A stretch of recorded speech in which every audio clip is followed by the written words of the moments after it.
Estamos aqui hoje, então, juntamente com o diácono Alexandre Goulart, que é supervisor de jovens aí da nossa região, aqui região Botucaraí, e também já foi líder da juventude, começou sendo líder da juventude, né? Serve aí na área Espumoso. Paz do Senhor, irmão Alexandre. Paz do Senhor, irmã Débora, paz do Senhor a todos os ouvintes. Glória a Deus, estamos aí então com o irmão Alexandre e hoje vamos estar conhecendo aí um pouquinho da história do irmão Alexandre, né, que hoje está aí nesse, como já disse, foi um líder de jovens, hoje é um supervisor, né, mas nem sempre foi assim, né, nem sempre foi assim. Vamos começar então entendendo como foi esse processo de conversão, né, quando que o irmão se converteu, né, quantos anos tinha, pode nos contar aí um pouco como foi. A minha conversão, ela foi já agora com 30 anos, praticamente, né, 30 anos de idade, exatamente há 8 anos atrás, foi quando eu tomei, né, a decisão, quando eu aceitei a Jesus. Então, dali para diante, eu comecei a seguir, né, ali os caminhos do Senhor. Glória a Deus. Aleluia. Então foi já mais velhinha, né? Não tão velho, mas com certeza no decorrer assim da vida teve um bom trajeto no mundo, né? Nós já vamos estar entendendo um pouquinho agora. Mas quando se converteu, assim, alguém pregou para ti? Como é que tu foi? Como é que teve esse encontro com Deus mesmo, essa decisão? Em que momento foi alguém pregou? Ou já conhecia a palavra? Como é que ocorreu? Eu tinha pessoas que me convidavam muito para ir para a igreja. Eu até ia, antes mesmo sem entender nada, mas eu ia algumas vezes, algumas igrejas. Tinha dias que passava ônibus para pegar as pessoas que queriam ir, eu ia. Sem entender algo da palavra de Deus. Mas eu ia simplesmente por curiosidade. Mas pessoas sim falavam de Jesus para mim, me convidavam a conhecer o Deus ao qual eles serviam.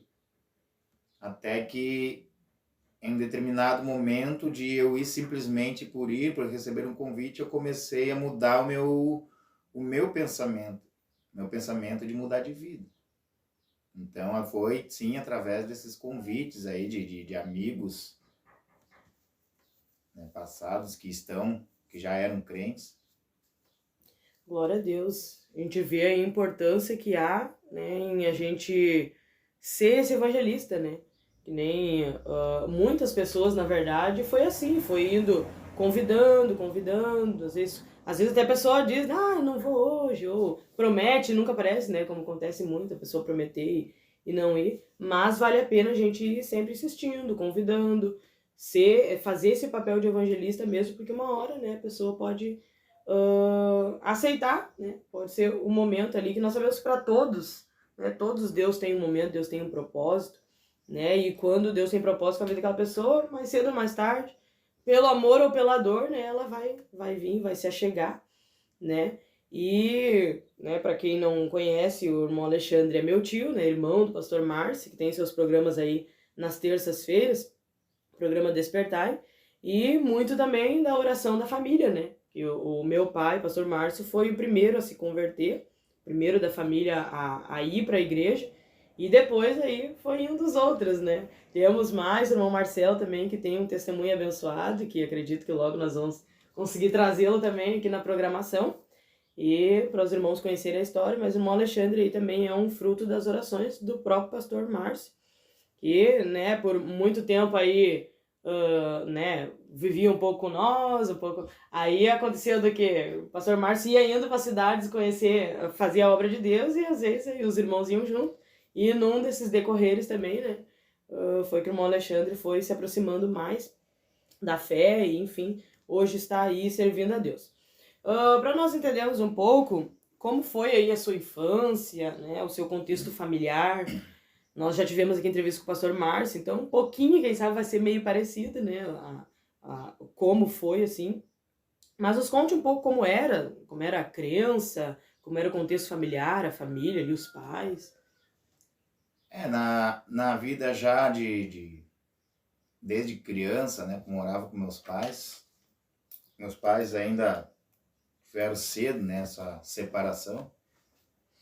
Mas o momento em que morava com os pais, a vida assim, nossa, era uma vida assim meia difícil, né? A gente sabe que os pais, né, minha mãe sempre batalhava, né, para trabalhar, para manter a casa, manter os filhos. Meu pai, né, infelizmente tinha muitos problemas, né, com alcoolismo. E a nossa vida foi uma vida, vamos dizer assim, complicada, né? Porque os nossos pais, os meus pais, eles não eram crentes. Então nós não tinha na infância nós não tinha, na verdade, alguém, né, dentro de casa para falar, assim, para falar de Deus, para nos ensinar o caminho, né, para nos falar da palavra. Nossa família era uma família que, infelizmente, de outra religião. De outra religião. Então, eu na infância, assim, lembranças do que das dificuldades que nós tínhamos. Até eu resolver, né, sair de casa com uma certa idade ali, aproximadamente 15 para os 16 anos, e viver, né, querer viver a minha vida. Então, assim, a minha infância em casa, ainda morando com a minha mãe, eu tenho a dizer, assim, que foi algo bem dificultoso. Claro, em questões, assim, ela fazia o que podia para não deixar faltar em casa comida, as coisas, o que necessário fosse, mas em convivência, em ensinamentos, né, do que a gente realmente precisava, isso a gente não tinha, porque minha mãe também não conhecia, né, a palavra de Deus, assim como também meu pai. Sim, e quando os seus pais se separaram ali, era o irmão Alexandre é o mais novo, né, dos filhos, era bem novinho ainda, Bem ou... novo. Olha, não me lembro muito bem, porque faz muito tempo, não sei se eu tinha 10 anos. É bem novo, e eu acredito assim, né, que uma separação, né, apesar de já não ser bom para as pessoas que estão envolvidas, né, que seria o casal, para os filhos, eu acredito que seja pior ainda, né, porque cresceu ali vendo os dois juntos, e daí, nem 10 anos, recém tá aprendendo a entender as coisas, né, e daí ver os pais se separando e tudo mais, acredito que não seja uma coisa muito fácil, e apesar de não ter motivos, né? Não há motivos para as pessoas fazer escolhas erradas, mas acredito que uma separação é um estopim, né, muito grande assim enfim, para às vezes o adolescente ali ele se rebeliar, né? Ah, eu vou fazer coisa errada mesmo, né? Acredito que seja assim um estopim muito grande para que um jovem, para que um adolescente ele vá pro mundo mesmo e queira sair de casa, queira viver a sua vida aí, né? E como o irmão disse, foi mais ou menos com 15 anos que saiu de casa. Então, nos conte aí um pouco como é que foi esse período, né? Sabemos que em um momento aí da sua vida se envolveu em coisas erradas, né? Teve preso. Então, nos conte aí um pouquinho como foi isso, né? Com... A idade já falou, né? Ia perguntar com que idade, mais ou menos. Então, mais ou menos aí com 15 anos saiu de casa, começou a se envolver no mundão. Nos conte como é que foi, como que se envolveu, no que se envolveu, né? Como foi esse período também, tendo recluso, tendo preso, né? Nos conte um pouquinho como foi isso aí. Assim, com aproximadamente 15 anos foi quando eu saí de casa. Então, em questões de influência, né? Eu olhava muitos meus amigos, né? A gente diz amigos que a gente tinha antes. Eu via a vida que eles tinham. Eles andavam sempre de tênis novo, andavam sempre de roupa nova, sempre tinham dinheiro, podiam sair. E eu olhava para aquilo ali e eu pensava, mas eu quero saber como é que eles conseguem fazer isso. Como é que eles têm isso? Eles têm uma vida tão boa. Eles têm dinheiro, eles têm tudo. Como é que eles fazem? E tinha até mesmo amigos desde a infância, que eu brincava desde novo, né?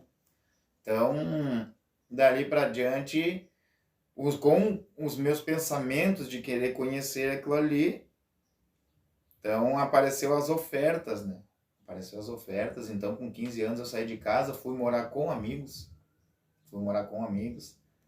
e ali foi que infelizmente eu comecei a me envolver com as drogas, né? Não questões de uso, mas em questões de comercialização, pois era ali que eles adquiriam, né, o seu dinheiro, as suas roupas novas, tênis novos, sua ostentação, né, que a gente diz.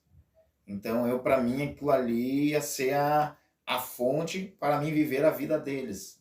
Uma vida de luxo, né, que eu falava antes, que eles viviam. Então, aquilo ali foi o que eu decidi fazer, seguir aquele rumo deles ali. Então, vai ser dessa forma, né? Essa forma aí que vamos ganhar dinheiro. Seria uma forma fácil, né? Uma forma fácil. Fácil e rápida também, né? Que às vezes vai num emprego convencional ali, tu vai entrar, não sei como é que era naquela época a questão de salário, né? Mas vai entrar ali ganhando um pouquinho, sendo que aí tu encontrou uma forma além de conseguir suprir essas necessidades, porque é aquilo, na verdade em casa, né? Quem sabe às vezes faltava até um alimento, não tinha, vocês são bastante filhos, são quantos? 6? 6. 6 ao todo, imagine, sustentar 6 filhos, comprar roupa para 6 filhos, dar, enfim, calçado para 6 filhos. Então, querendo ou não, foi difícil, né? E ali, na verdade, foi uma forma rápida de ganhar dinheiro, fácil de ganhar dinheiro, né? E quando tu se envolveu nisso aí, conseguiu conquistar o que tu achava que A princípio, assim, dinheiro, eu comecei a enxergar bastante dinheiro, parava bastante dinheiro na minha mão. Só que eu era daquele jeito, eu tinha meus vícios, eu fumava cigarro, eu tomava cerveja, eu tinha esses vícios.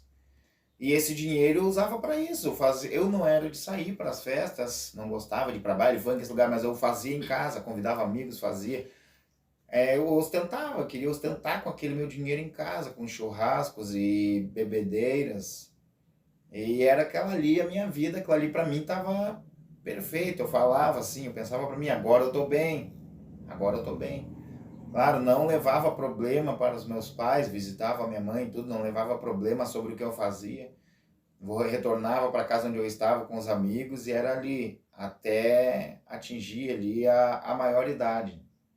Então, no momento em que fiquei nessa vida ali, em torno de quase 3 anos antes de ser preso, né, pela primeira vez, por causa das questões do envolvimento com a droga.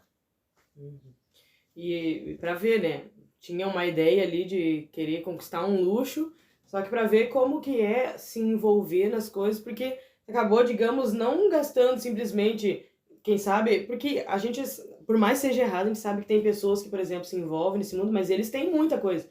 Conquistam carros, conquistam casas, e, querendo ou não, eles dão essa estabilidade até para a família mesmo, né? Por mais que seja dinheiro errado, né? Não estamos aqui dizendo que, se é para te conquistar é certo.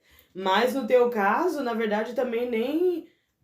Tudo bem, até andava arrumado, comia do bom do melhor, mas assim, festeirei toda hora. E querendo ou não, isso é dinheiro fora, né? Vai indo embora o dinheiro. Então, na verdade, às vezes acaba caindo numa ilusão até mesmo. Até tem um propósito, não, eu vou ir lá, eu vou fazer, é fácil de ganhar, eu vou fazer isso e aquilo. Mas acaba jogando dinheiro fora, nem conquista nada também, né? É uma ilusão, na verdade, um rapaz de 15 anos, né? Hoje em dia, é claro que não vamos generalizar, tem rapazes de 15 anos e tem mente de alguém com 30, né?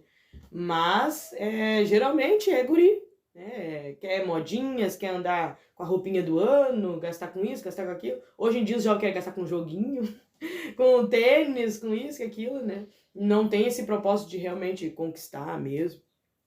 Mas aí, então, entrou nessa vida com mais ou menos os 15, e a primeira vez que foi preso, então ali de 18 já... Como é que aconteceu a primeira vez? Eu falava muito, né, 18 anos, foi com 19 anos, na verdade, a primeira vez. Eu recentemente completei os 19, foi um passar aí alguns meses, aconteceu a primeira prisão. E eu acho interessante que, mesmo sem a gente conhecer a palavra de Deus, sem a gente conhecer o plano de Deus para a vida da gente, Deus ele tenta nos mostrar algumas coisas. Porque eu me lembro que na casa onde eu estava, morava lá uma moça lá com seu esposo, eu e mais um outro rapaz, e ali nós vivíamos, nós éramos como irmãos.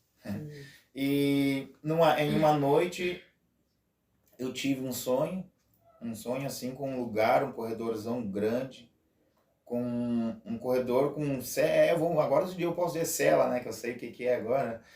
Tinha cela dos dois lados, com grade, e muitos homens, eu via só homens ali gritando e falando alto, conversando, mas era muita gente. Eu tive um sonho que eu estava andando em um corredor assim. No outro dia eu me acordei, falei para essa moça, que é a esposa do rapaz que morava lá com nós, e falei pro outro rapaz também, eu sonhei um sonho assim, assim, assim. Mas tanto eu como eles, não, nós não conhecíamos nada de Deus. Então, essas pessoas até falaram para mim, não, mas diz que tudo que a gente sonha é ao contrário, quando a gente sonha coisa ruim é coisa boa. Era o que a gente ouvia muito antes. E eu fiquei com aquilo ali na minha cabeça, com aquele sonho que eu tive, com aquele lugar ficou gravado na minha mente. E 3 dias depois, eu lembro que eu fui abrir a porta pela manhã, que eu ia sair para buscar algo para o café, e fui surpreendido pela Polícia Civil. Então, morava ali na cidade de Canoas, no bairro Estância Velha, e fui surpreendido ali pela Polícia Civil. Então, naquele momento ali, né, eles nos enquadraram, já entraram na casa, pegaram os pertences, o que acharam, né, falaram que estavam nos investigando já há meses. E eu até então, primeira vez, pensei, fomos para a delegacia, ficamos algum tempo, foi dado ali o flagrante, né, que fomos pegos ali com drogas, armas, tantas outras coisas. E dali, então, depois de todos os papéis feitos, eu fui encaminhado para o Presídio Central, agora conhecido, acho, como Presídio Público, ali da cidade de Porto Alegre.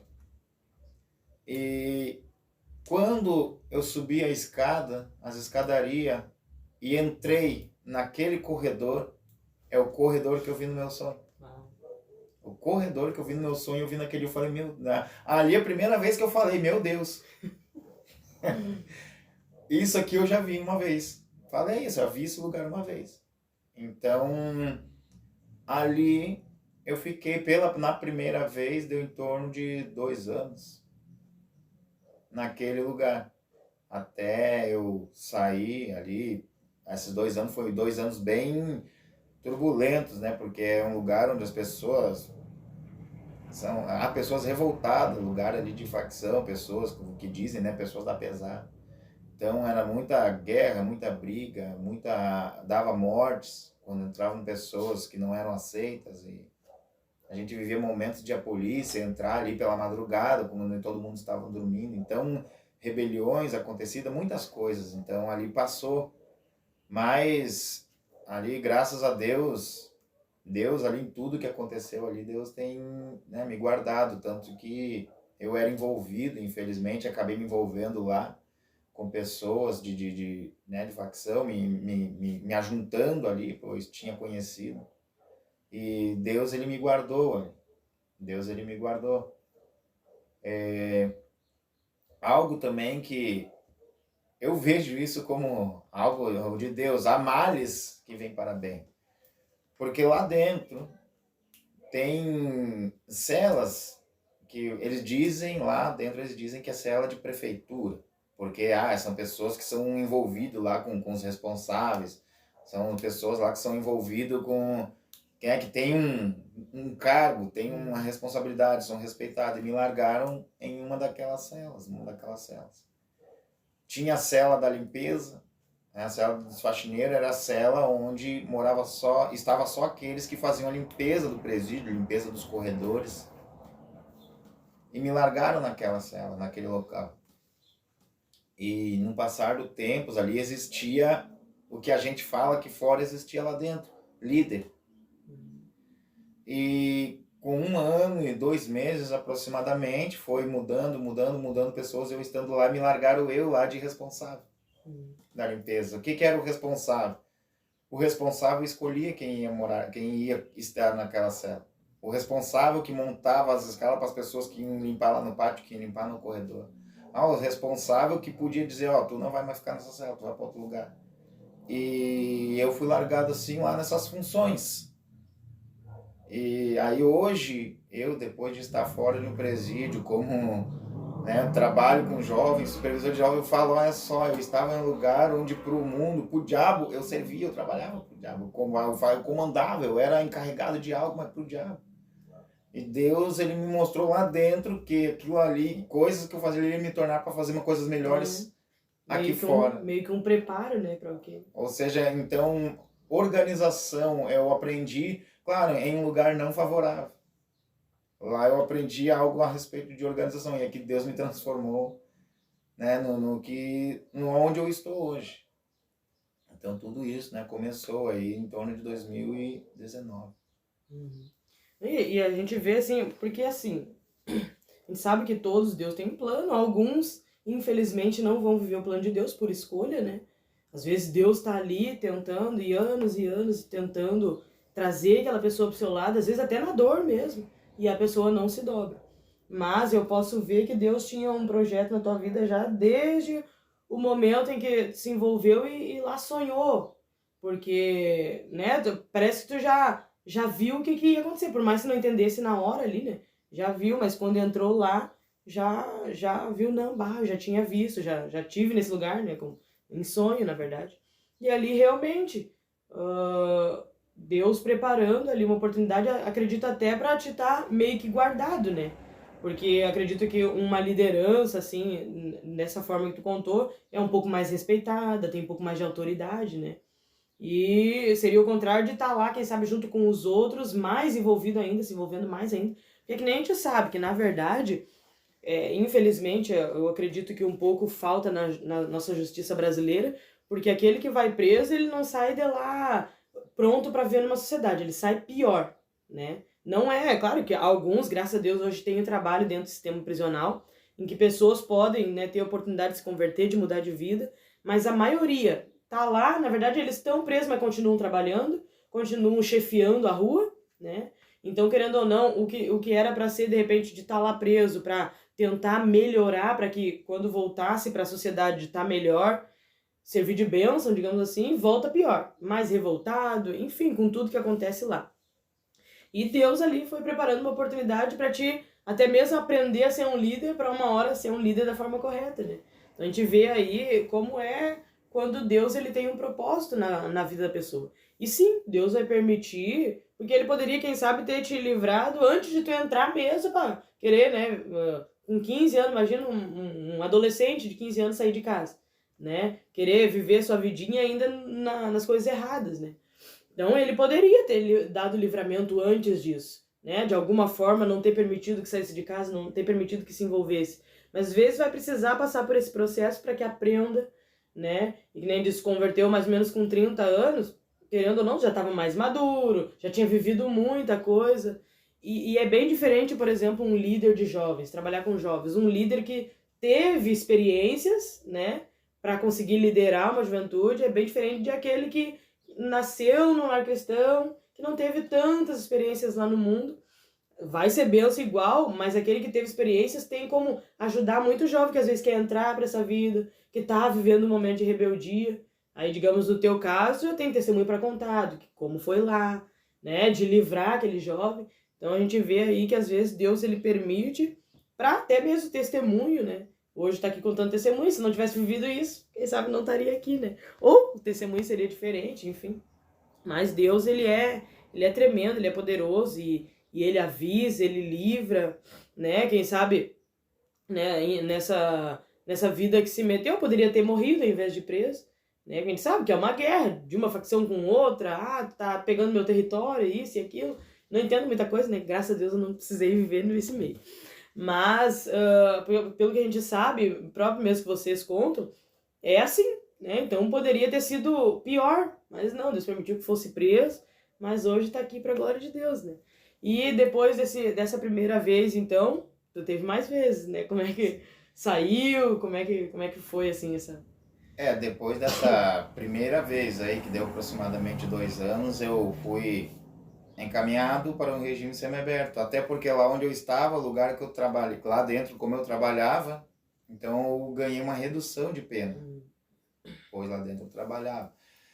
Aí eu fui para um regime semiaberto e comecei depois de 30 dias a sair num passeio. No meu primeiro passeio que eu saí, eu não retornei. Eu acho que não me lembro certo, mas eu acho que eu me atrasei. Aí eu não retornei. Então dali eu fiquei foragido da justiça por um período. E esse período foi bem complicado, porque depois eu fui para uma outra cidade. Então, ou seja, nessa primeira vez que eu saí, dessa primeira vez eu não saí ainda preparado, porque eu saí pior. Eu foragido, fui para uma outra cidade, né? Fui para a cidade de Gravataí e voltei a fazer o que eu fazia na primeira vez. Então ali fui ali até aproximadamente no ano de 2008. Isso, em 2008. A minha primeira prisão foi em 2005 ali, na metade. Então foi no momento ali que eu contei, fiquei 2 anos, fui para o semiaberto, foragi e fiquei ali na cidade de Gravataí, fazendo as mesmas coisas. Então ali, por um período que eu fiquei ali, caí novamente em um presídio. Novamente por tráfico de drogas. Ali foi no ano de 2008 já. Então esse ano foi um pouquinho mais, estes anos, né, melhor, foi um pouquinho mais complicado. Porque eu fui encaminhado ao presídio, fui sentenciado novamente da segunda vez pelo mesmo delito. Então foi uma condenação um pouco maior, onde ali me deram uma condenação de aproximadamente 10 anos. Me juntaram com a primeira, então uniram tudo e eu fiquei com 17 anos. Meu Deus. Então ali, de 2008 em diante, no primeiro, no segundo, até 2010 ali, a minha mente foi começando a mudar. Mesmo sem eu entender, eu fui começando a pensar diferente, eu não quero mais essa vida. Eu quero trabalhar. Eu começava a pensar assim. Só que antes disso eu passei por muita coisa. Eu acho que é porque a minha mente ela começava a mudar, Deus ele estava já trabalhando em mim. Só que a gente sabe que o diabo ele sabe que Deus ele tem um plano. E o diabo ele é astuto. E quando Deus ele tem um plano para tua vida e começa a tocar no teu coração, começa a mudar os teus pensamentos e tu começa a dar, mesmo sem saber, tu começa a dar ouvido à voz de Deus. Eu não imaginava aquilo ali, meus pensamentos eu não imaginava de onde é que vinha. Mas eu pensava coisas boas, eu vou trabalhar, vou mudar de vida. Então, ainda em 2008, se não me falha a memória, no dia 27 de dezembro, justamente no dia do meu aniversário, do Presídio Central me veio lá um papel para mim com uma transferência para a PEG, em Charqueados, no Presídio de Charqueados. E ali, então, foi o meu tempo, né, que eu fiquei, fui para Charqueadas, voltei para o Presídio Central, então de 2008 fiquei preso até o ano de 2012. Ali fiquei um pouco mais de tempo. Só que em meio a esse período aí, às vezes as pessoas lá, eles falavam para mim, e aí, o que tu vai fazer? Vai para onde? Já tem um lugar para te ir? Começava a vir as ofertas. Me oferecer dinheiro, não, ó, tua família vai ser assim, e vai ser isso. Eu falava, cara, falava aquele meu jeitão, cara, eu acho que eu vou trabalhar quando sair pra rua. Falava assim, eu acho que eu vou trabalhar. E era isso que saía. Aí então comecei até a ler a Bíblia. As primeiras Bíblias foram aquelas pequenininhas, assim, que tinha só o Novo Testamento. Eu li essas bibliazinhas. Aí começava a ler ali o Evangelho de Mateus, mesmo sem entender, ele começava a ler aquelas letrinhas pequenininhas. E sem entender, a minha mente começava mudando, meus pensamentos mudando, até chegar um ponto de alguns olhavam para mim e falavam, tu era para ser crente, cara. Tu era para ser crente. Eu acho que tu vai virar crente quando tu for pra rua. Os presos lá estavam profetizando. Já. Querendo ou não, sendo meio que usado por Deus ali, ó. Exato. O caminho que era para seguir.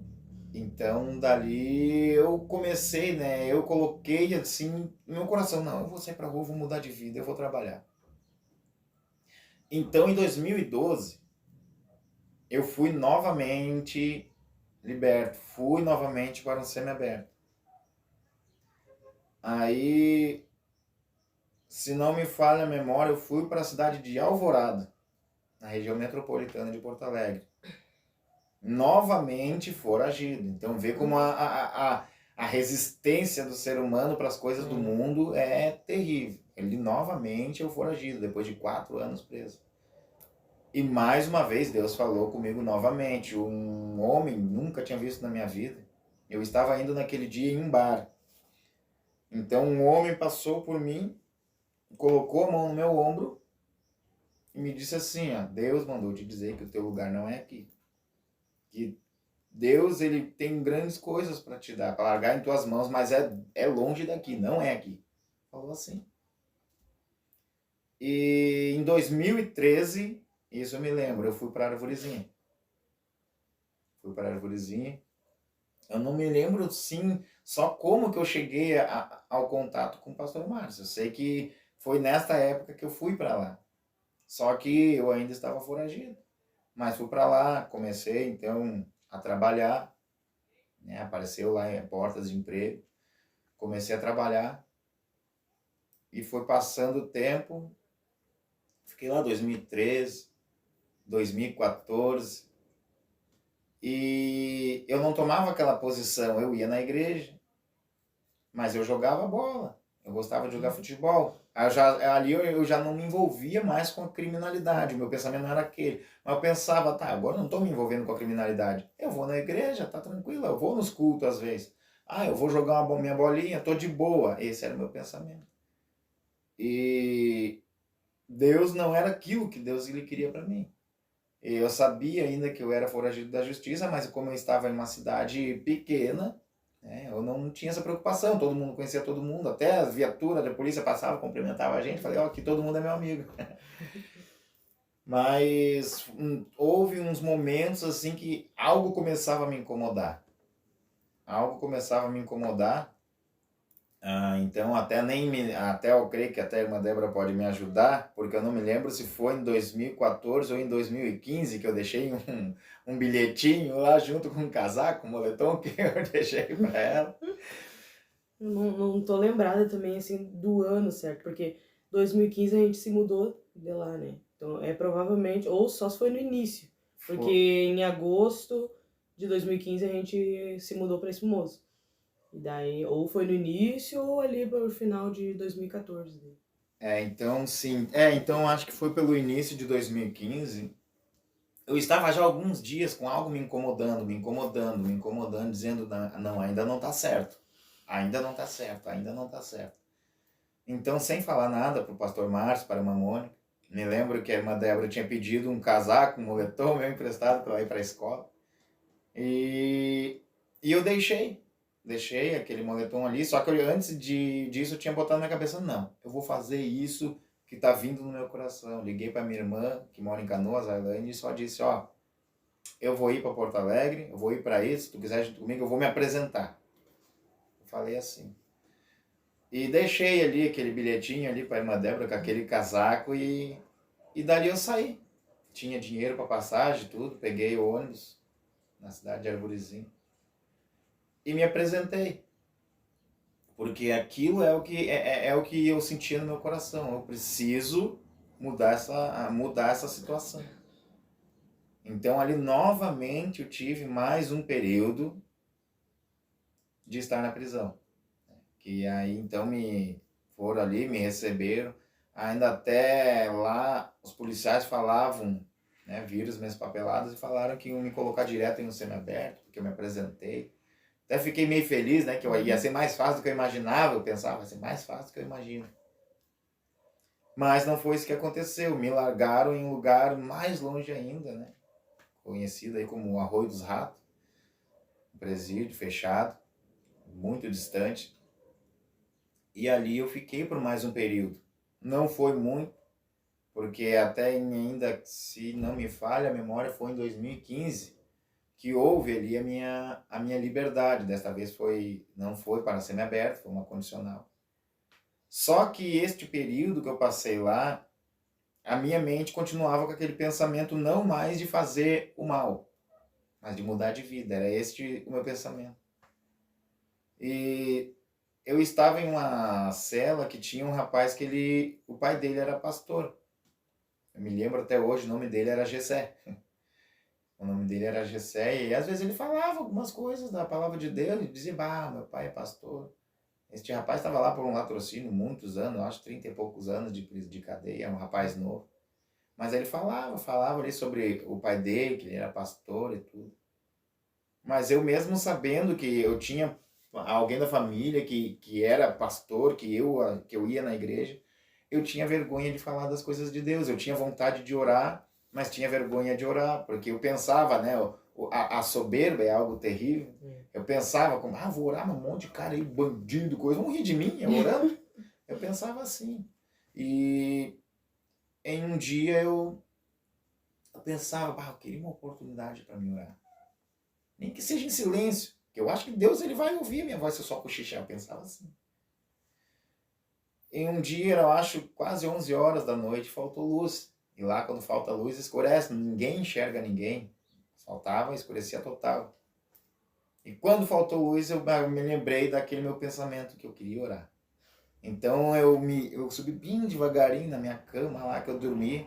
E fiquei debruçado ali, quase como se fosse engatinhar. Fiquei debruçado ali na cama. E eu me lembro que eu simplesmente falei assim, Deus, eu não falei nem Senhor, né? Eu fui bem ignorante. Eu falei, Deus, se tu me tirar daqui. Falei bem assim, se tu me tirar daqui. Aí eu disse, independente da situação, independente das circunstâncias, eu vou fazer a tua vontade. Se eu não me engano, não me lembro se foi no outro dia ou no segundo dia, mas foi no outro dia, naquele mesmo horário em que eu estava orando, chegou um rapaz lá, no outro dia. Tinha luz e tudo, chamou pelo meu nome. Alexandre Lima Goulart, e eu ignorante, o que é agora? Aí ele olhou para mim, não, é tu que é o Alexandre? Eu falei, sim, o que foi agora?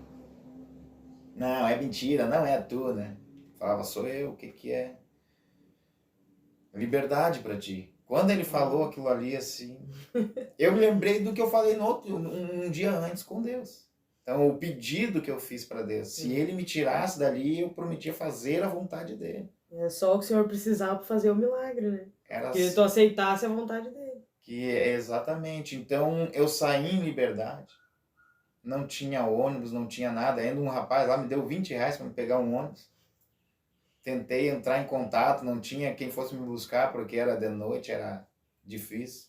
Saí eu caminhando na rua de chinelo, bermuda, garoando ainda. Eu, se eu não me falha a memória, estava até com uma bibliazinha embaixo do braço. Caminhei em torno de 4 horas sem parar, porque era um lugar muito longe, até que amanhecesse o dia eu pegasse um ônibus. Então, dali para diante, eu saí em liberdade. Fui ali no fórum fazer os meus papéis, todas as coisas. Então, isso é ainda em 2015. Então foi aí, né, que em 2016, ainda lá em Canoas, os irmãos da área Canoas Leste lá me receberam, de portas abertas lá, me receberam de braços abertos. Então, ali eu comecei, né, a estar no culto com eles. Ali eu tomei a decisão. Ali eu fiz o discipulado e no dia 31 de julho de 2016, então foi a data em que eu desci as águas. Foi a data em que o velho homem, aquele que só fazia promessas, né, tomou a decisão de seguir, né, de seguir a Cristo verdadeiramente. Com mais seriedade, né? Antes era seriedade. Antes era só algo sem compromisso, né? Glória a Deus. Olha que maravilha, né? E é aquilo, é que nem disse ali, quando tu tomou a decisão de que Deus viu, porque assim, a gente pode dizer também de boca pra fora, né? Se me tirar daqui, eu vou fazer tua vontade. Aí sai, não faz nada. Mas com certeza Deus, como ele é onisciente, onipresente, onipotente, ele viu a sinceridade, né? De que realmente, se ele tirasse dali, ia cumprir, né? Ia cumprir o que tinha prometido, né? E é assim, no momento que a gente aceita a vontade de Deus, ele faz coisas extraordinárias, né? Poderia, quem sabe, ali Deus ter te deixado ficar muito mais tempo ainda, né? Quem sabe quisesse te ensinar mais coisas, mas ele viu que realmente tinha sinceridade no coração, né? E era o momento certo ali de tomar a decisão, né?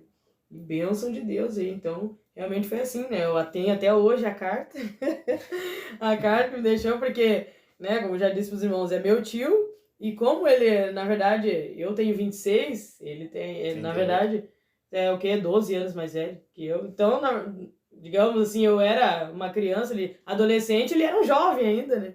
Então a gente tinha meio que aquela relação assim de nem era tio e sobrinha, como se fossem irmãos, né?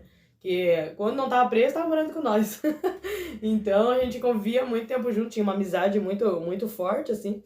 E aí ele deixou a carta pra mim, né? Eu tenho até hoje a carta, eu me lembro aquela vez, aí eu fui, acho que foi de manhã ainda, eu fui lá na tua casa, né? Que a gente morava perto.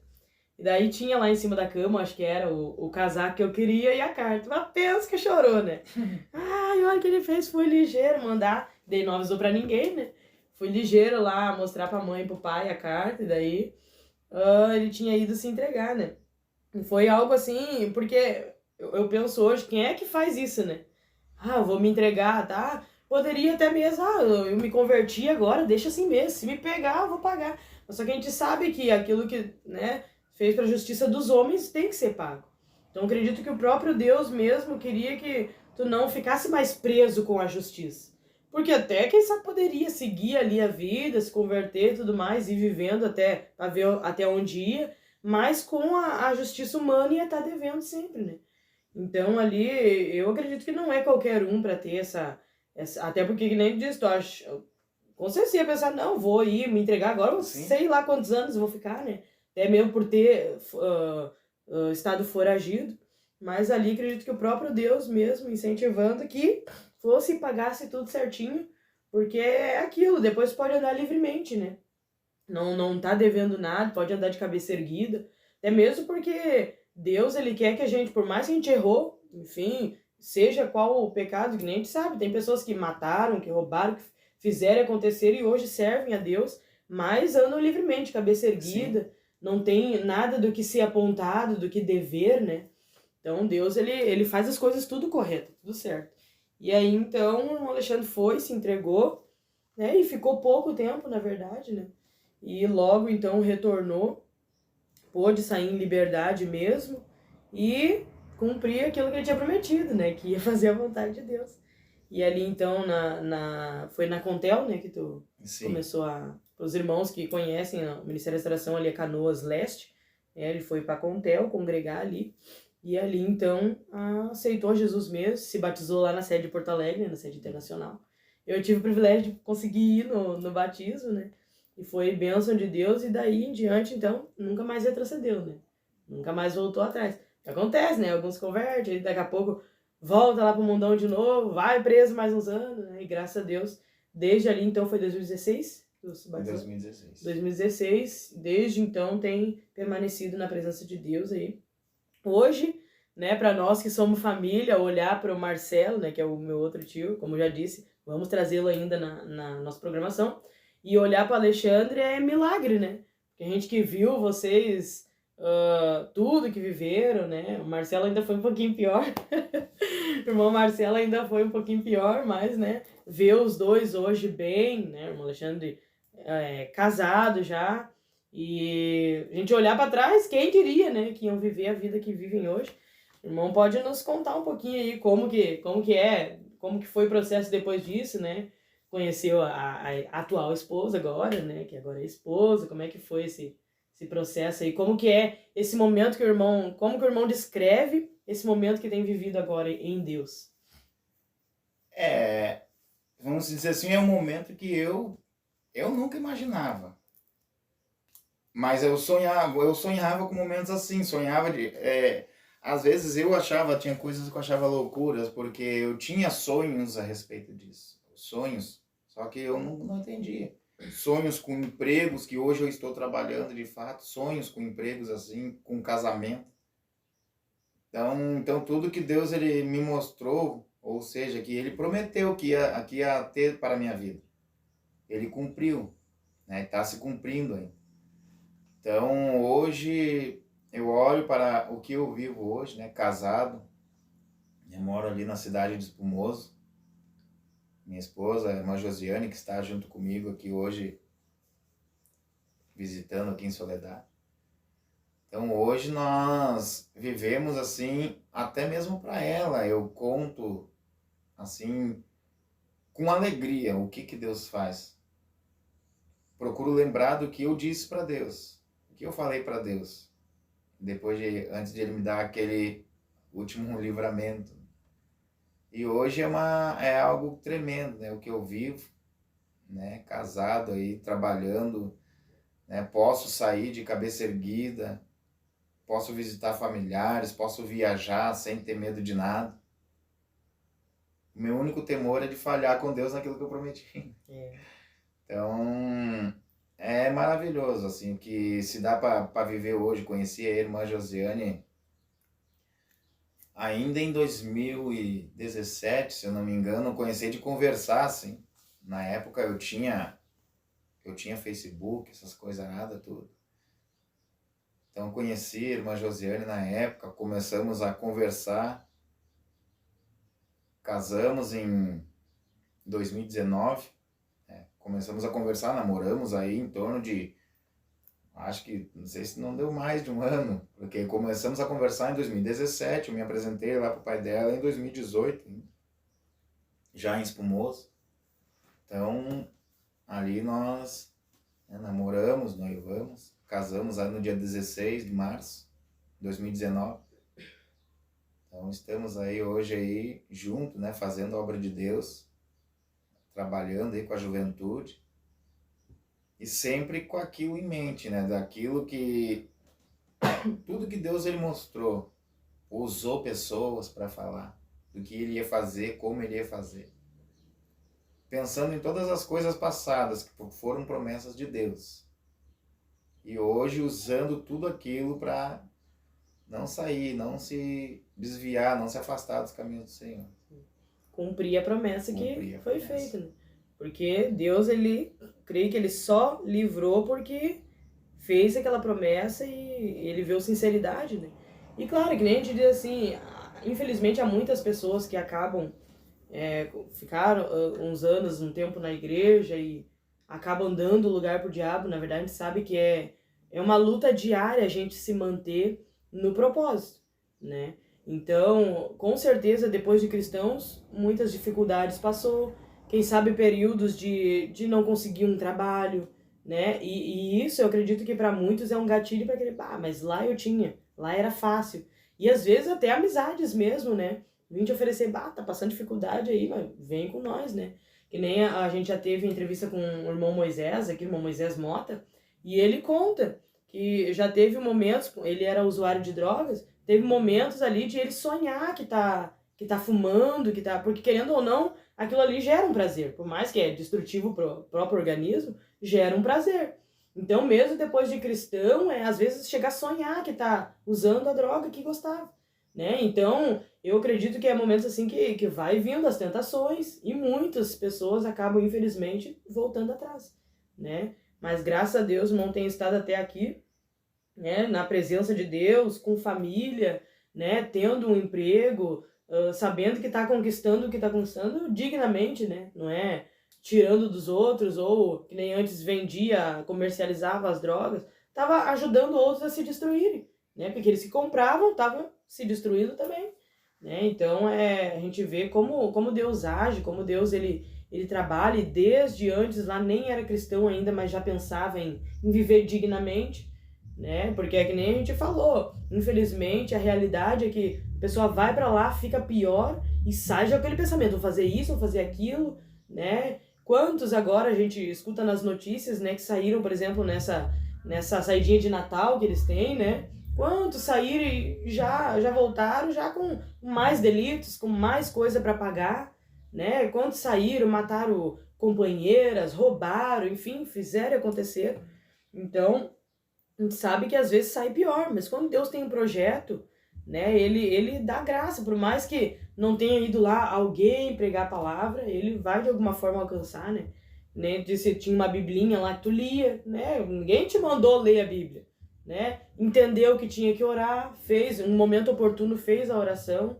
Acredito que o próprio Deus preparou essa oportunidade, né, para te conseguir orar ali e falar com ele, né? Então a gente vê como Deus é maravilhoso, ele cuida. For olhar todos os detalhes, né, que nem diz livramento, né, que nem em vez de preso poderia ter morrido, mas Deus foi livrando, Deus foi dando vitória, para que hoje pudesse então estar na presença dele aí. E como eu disse, a gente como família vê, né, o que Deus fez na vida de vocês é extraordinário, né, o testemunho que vocês têm. Então, para nós concluir aí, com certeza não conto tudo, né? Tem muito mais detalhes aí para ser contado, mas com certeza eu creio que já serviu de edificação, né, para os nossos ouvintes. E para nós encerrar, então, a nossa entrevista, deixa uma palavra aí de edificação, né, para os ouvintes, quem sabe direcionado para jovens que estejam nos escutando. A gente sabe que é uma realidade, né? Esses dias nós estávamos conversando com um irmão que da nossa igreja, que hoje em dia parece que a juventude ela vê beleza no mundo do crime. Ela vê beleza em vender droga, ela vê beleza em estar lá em festas, em bailes, né? Vestir a roupa que as pessoas do mundo vestem. Parece que o jovem vê isso como belo e às vezes até quer se enfiar nisso, né? E não sabe a realidade que é lá dentro, né? Porque aparentemente tu olha, ele anda com a roupa do ano, ó, o tênis que ele anda, o relógio que anda, o óculos que anda. Mas lá dentro é uma outra realidade. Então, quiser deixar aí uma palavra para todos os nossos ouvintes, ou até mesmo para a juventude, para a edificação de todos. Eu já estava meditando nessa palavra até mesmo antes de eu sair de férias, né? Que está aqui em 1 Pedro, capítulo de número 5, apenas o verso de número 8, que diz: sede sóbrios, vigiai, porque o diabo, vosso adversário, anda em derredor, bramando como leão, buscando a quem possa tragar. Por que eu disse que eu estava com este pensamento? Este versículo eu estava com ele em minha mente, meditando até antes de eu sair de férias. E pensando também muito na juventude. Porque a gente, né, primeiramente, a gente tem que ser vigilante. Eu olho para mim, né? Vejo, o diabo, ele sabe as coisas que a gente fazia no passado, né? Ele sabe o que mais fazia a nossa carne se inclinar, o que mais chamava a nossa atenção, o que nós gostávamos. Ele sabe, então a gente tem que ser vigilante. Ele anda, né, ao derredor.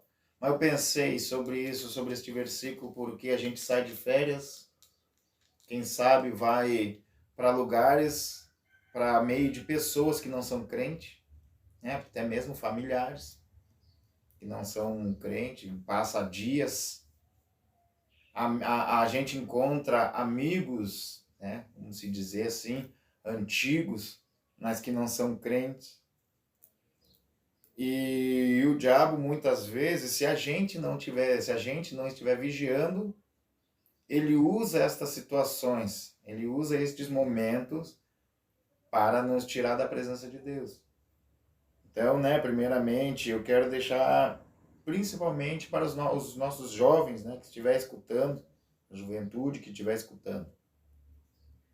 Este momento, quem sabe que tu está de férias, este momento que tu está aproveitando com a família, mas não deixe em nenhum momento que o inimigo venha colocar algo na tua mente, no teu coração. Busca em cada momento orar a Deus, né? Estar com a sua mente ligada com Deus. Porque a gente vive em um momento não muito fácil.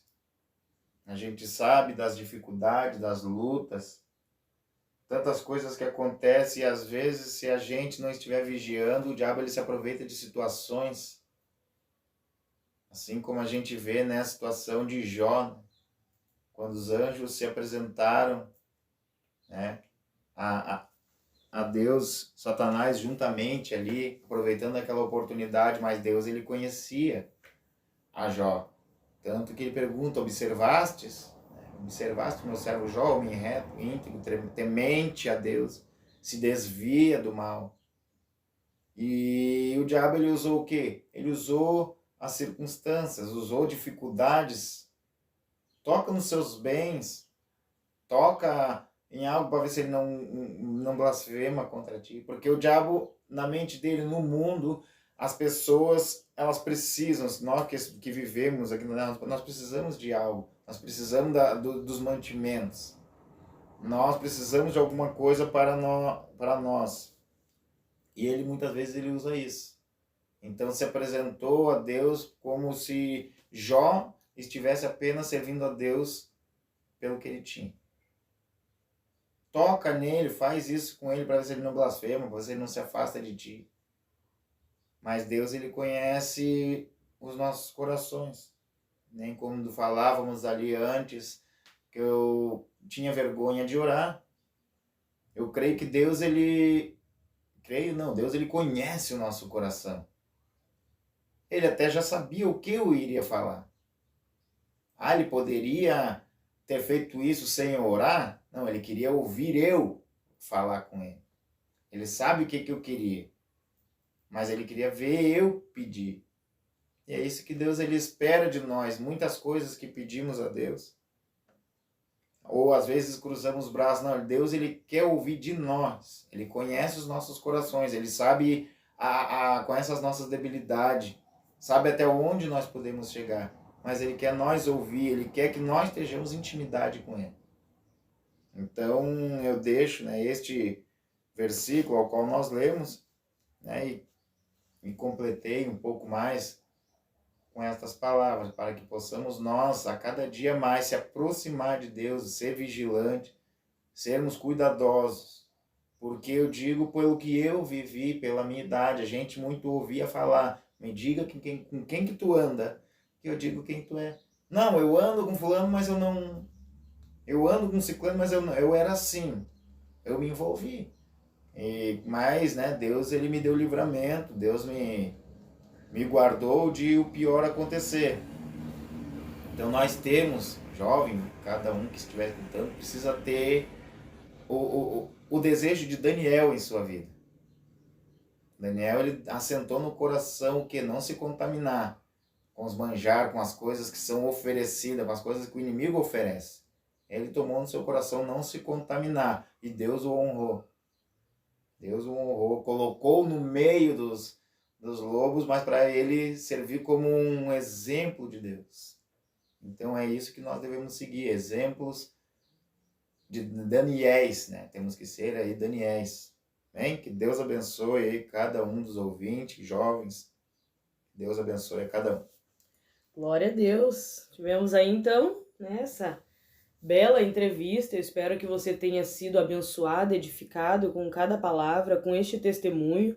É um testemunho que serve de alerta, né? Quem sabe jovens que estão nos escutando, né? Não pense, eu vou ir viver o mundo um pouco e depois, quando tiver um pouquinho mais velho, eu volto, porque nem todos, né, vão conseguir retornar. Então, alguns, né, pela graça de Deus, são encontrados, né, são guardados pelo Senhor, mas outros, infelizmente, às vezes, aquela chance que perdeu era a última, né? Então não vamos cair nas lábias do inimigo, né, nas lábias do mundo, que às vezes nos mostram uma beleza que não existe. Né? Se você ir, às vezes, experimente perguntar para o seu amigo que está envolvido no mundo das drogas, do crime, se ele gosta de estar ali. Que é bem provável que ele vai dizer que ele está preso ali. Né? É bem provável que ele vai dizer que não é tão bom quanto você imagina. Então, às vezes, a gente é iludido pelo inimigo, iludido pela nossa carne mesmo, né? Nossa carne é terrível. Né? Então, às vezes, a gente é iludido em achar que há beleza onde não há. Né? Então, aí serve esse testemunho de alerta para a juventude, para pessoas mais velhas também, quem sabe estão nos escutando, sabemos que não é só cristãos que nos escutam, quem sabe você está nos escutando, está vivendo algo parecido. Deus, ele quer usar de misericórdia com as nossas vidas, sim, mas a gente não pode brincar muito, né? Não pode demorar muito, porque Jesus está voltando e pode ser que esse tempo acabe e não há mais, então, oportunidade. Né? Não haja mais oportunidade. Então, que você tenha sido edificado com este testemunho, com esta programação. E na próxima sexta-feira, então, nos encontramos aqui novamente a partir das 21 horas da noite. Amém? Deus abençoe a todos, fiquem todos na paz do Senhor Jesus. Irmão Alexandre, então, muito obrigada aí por ter